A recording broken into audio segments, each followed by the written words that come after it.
So today's video is if you bought a big pond filter like this one, they usually come with large outlet pipes like this. So if you don't want to install it next to the pond, like in this picture, I'm going to show you how you can move the filter away and pretty much put it anywhere you want, hide all the pipework, split the return to the pond as many times as you want, and also connect all outlets that go back into the pond through the pond liner so everything's completely hidden. And also a lot of box filters have waste pipes that you have to connect the waste pipe to each time you want to drain the filter. I'm going to show you how you can permanently plumb that in, so when it comes to backwashing, it's an absolute breeze. So if you're new to the channel, our videos are here to help you with your pond, and we're here to share all of our hints and tips with you. So here's the deal, we share everything with you to help you with your pond. How about you subscribe to the channel, maybe click on the like button. That will really help us with our channel, and therefore we can do more videos, so it's a symbiotic relationship. You help me and I help you situation. How does that sound? So as you can see next to me, I've got the OASE 36,000 box filter system.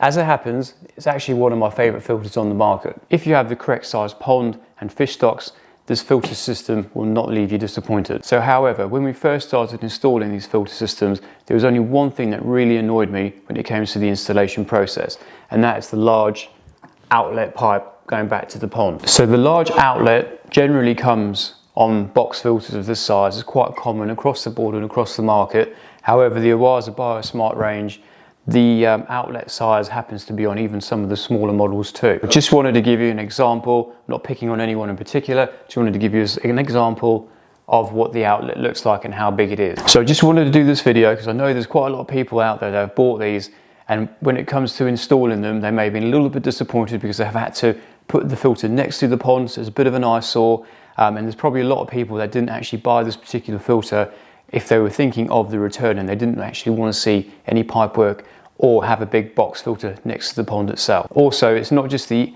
return from the filter, sometimes the plumbing in the waste valve can be a bit tricky too, so that's what we're here to sort out. So to install this little filter system, I've put together a shopping list you're going to have to go and get some bits for. First on the list, you're going to need a 90-degree OASE push fit fitting, or a 3-inch rubber boot like this one, a section of straight OASE push fit pipe, or 3-inch pipework as well. You'll need a 3-inch to 1.5-inch rubber boot reducer. You'll also need a 1.5-inch suction hose. This is a smooth reinforced hose, not the cheaper ribbed version. Now, depending on where you put your filter system, you're going to need to raise the filter up a little bit. You may already have a piece of ground that slants upwards already, or you may need to just raise it up on some standard breeze block. Raising the filter is important because it builds up natural gravity pressure. The higher you go, the more water it will actually force down the hose. Okay, so step one, nice and easy, get the 90-degree bend and secure it to the filter system on the outlet over here. So depending on how much you raise your pond filter, you're going to need either an OASE straight push fit pipe or just a length of standard 3-inch waste pipe. Now, depending on how high you raise the filter and how much pipe you use, you can either have the next part we're going to talk about above the ground, or you can bury this section entirely as well. So the next step, connect your 3-inch to 1.5-inch rubber boot connector. And the final step, take the 1.5-inch suction hose, connect that to the 1.5-inch rubber boot connector, and then the other end can go back to the pond. Okay, so here is an example of a filter system that we've installed. This particular one is with all the fittings above ground, and the other one is where we buried the reducing section underground. As you can see, we put concrete bases on all of our setups. A little bit more tricky to do to start off with, but it's actually not that bad. But once it's all installed and gone off, you can build your blocks up on top. Makes things a lot easier, and you can also build all the pipework through the cement too. So this sort of setup does depend on the amount of flow you're putting through the filter system. So some of the setups we've done, if it's a larger filter system, we wouldn't use the 1.5-inch pipe. We'd probably increase up to 2-inch. This particular one, as you can see in the image now, the filter system came with a 4-inch outlet, which is far too big. I think the pump was about 20,000 litres an hour.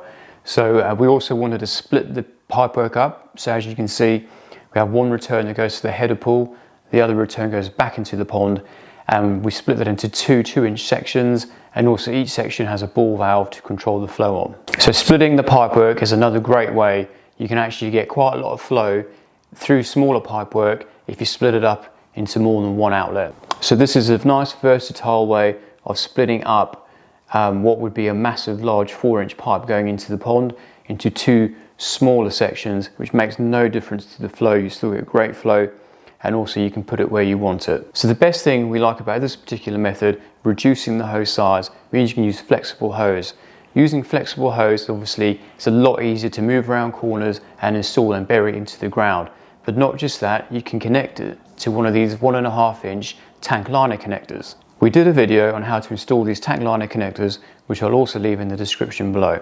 Installing it this way gives you a lovely seamless finish. All the pipeworks are hidden, and also it will never leak, and it will last you many years. Let's talk about flow rates. I'm sure a lot of you might be watching this thinking, oh, I can't do it like that because my pump's too big and it's going to back up and cause my filter to overflow, because you've reduced the pipe of what the manufacturer's recommended. So let's talk about this setup. If you bought this as a kit, it would come with a pump that pumps around 10,000 litres an hour.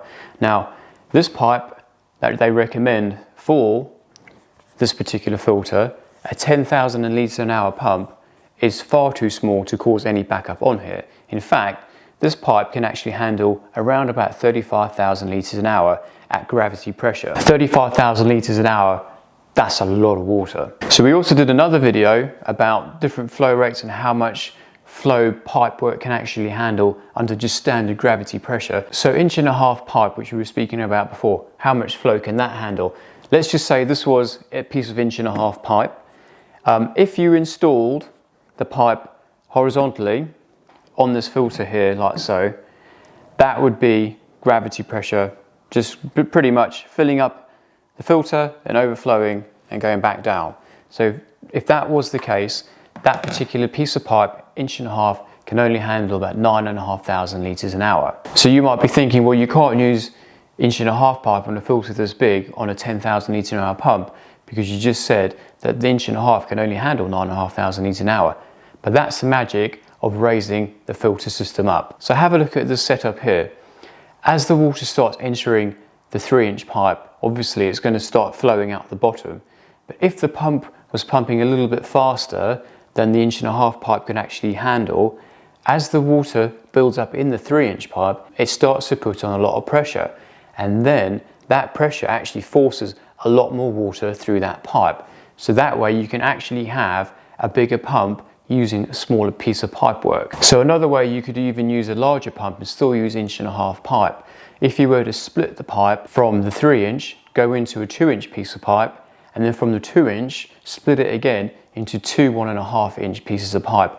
Using the same method where it stacks up, pressure builds up in the main pipe, it'll force a hell of a lot more water through that system without you having to use ridiculously large pipe, which is hard to install and plumb in. So lastly, we said we're going to show you how you can install permanent pipework to the waste outlet so it makes cleaning a breeze. One of the nice things about this particular filter system is why we like it so much is the valve at the back for the waste. There's a little slide valve. It's very reliable, and it doesn't actually leak. The waste valve actually comes with an end cap with a rubber seal in, which you can actually permanently put on if you like, which we don't do. We just take it off.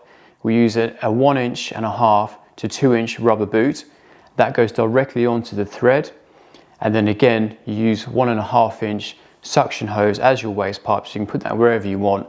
You could use 2 inch, but 2 inch is just much more expensive, so it's a lot easier. Just go straight down to the 1.5 inch, and the system will not leak, and it's permanently there. So when it comes to cleaning, it's time for your backwash, take off the lids, pump away, let the waste out, all the water goes out very quickly, filter's clean, takes 20 seconds to do, and then pop the valve back down, job done. So it should make your pond look a lot tidier, make your life a lot easier, and then when it comes to cleaning it, you don't actually have to add on that waste valve each time. It's permanently there, ready to go. I hope you enjoyed the video. If you did, click on the like button. If you haven't, consider subscribing. Thank you for watching.